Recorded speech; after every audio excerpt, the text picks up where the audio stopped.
Alright, so Twitch has updated their policies regarding different types of content with their streamlined sexual content policies. They updated their policies and guidelines so that way it's easier to know what actually isn't allowed. I mean, they just launched their content classification labels back in June, so that way people could accurately label their content.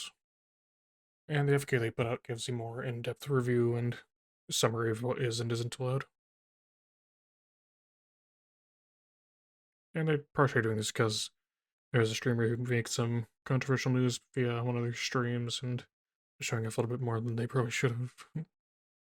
And part of the content creation labels or classification labels so people can filter out kinds of content they don't want.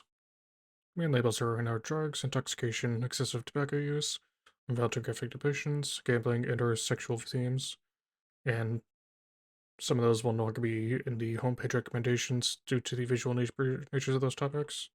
Streamers labeled as including mature rated games for profanity will not be affected by this unless the streamer has also selected one of those other categories mentioned above. And as I say here, the changes help ensure that viewers will not see content that they don't want to see. And some of these updates, new kinds of content are actually being allowed on Twitch. Sometimes content that are prohibited will now be included on Twitch if appropriately labeled. Those changes include previously prohibited but now allowed with a label, and content that deliberately had breast, buttocks, or pelvic region, even if fully clothed. Streamers found it difficult to determine what was prohibited and what was allowed, and often evaluating whether or not a stream valid as portion of the policy was subjective. And in addition, the formal sexual suggestive content policy was out of line with industry standards and resulted in certain demographics being disproportionately penalized. Also, fictionalized, drawn, animated, sculpted, fully exposed, presenting female presenting breasts or genitals or buttocks regardless of gender. Those, I guess, are allowed because there's a thriving artist community on Twitch, and this policy is over punitive and doesn't reflect the impact of the content. And body writing is also body writing on female presenting breasts and or buttocks regardless of gender.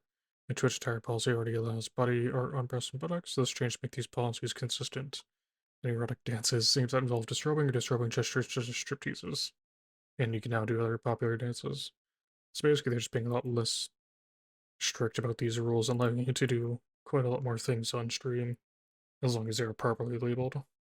So with the updates to sexual content policy or artistic depictions of nudity allowed, content that focus on fictionalized sexual body parts or gender are allowed with sexual themes label. However, you still can't make any art or anything with sexual acts in it. Is body painting on the breast and buttocks allowed? As long as the entire requirements are met, body painting on those areas are allowed with the sexual themes label now as well. Alright, so they also updated how they handle nudity in gaming. Like games that focus mainly on nudity, those games are still prohibited. But if it's only a theme in the game, that typically isn't going to be prohibited. But would still need to use the mature rated games content classification label. And users may not actually submit in simulated erotic activities or roleplay. So if you're playing VR chat, there's no going to be no ERP streaming for you. And for any other mature games, do they need to include the violence, alcohol, gambling, or sexual themes labels?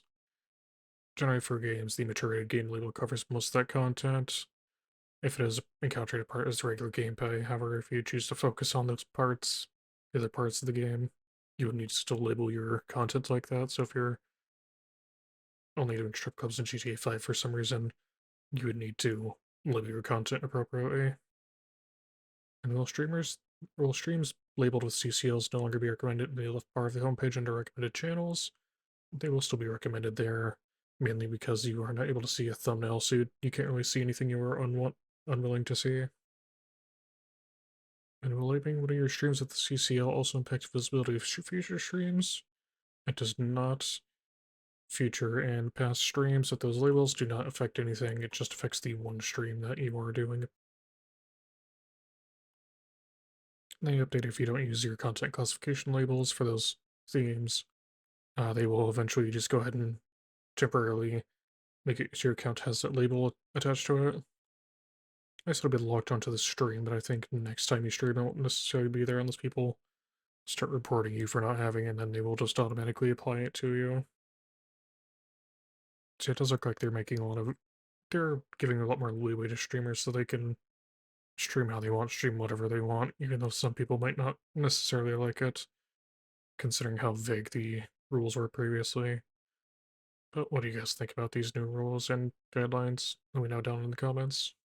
Thank you for watching my video. Don't forget to like, comment, and subscribe. And hey, if you enjoyed this video, maybe go check out one of these other videos as well if you want to go ahead and see more.